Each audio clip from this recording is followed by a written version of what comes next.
સેવા કરતા હોય, ટ્રસ્ટ ખોલીને બેઠા હોય ને, ઈ માણસ ક્યારે એવું નહીં બોલે.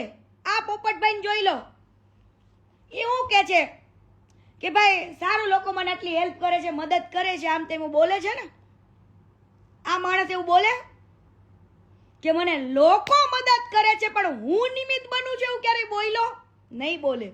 કેમ કે એની અંદર એનો અહંકાર છે ભારતનો રત્ન એવોર્ડ લેવા માટેનો.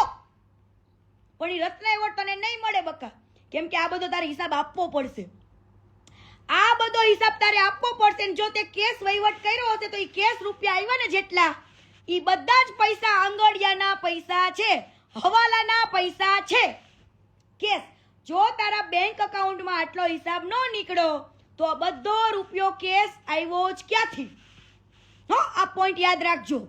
અને હરેક મીડિયા વાળાને કહું છું, સવાલ પૂછો કે જો તમારી પાસે બેંકની ડિટેલ્સ નહીં હોય તો આટલો રૂપિયો કેસ આવ્યો ક્યાંથી? આ પોઈન્ટ નોટ કરજો.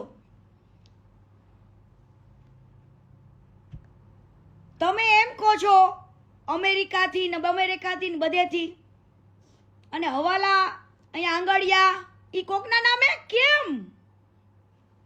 આ કહેવાય ને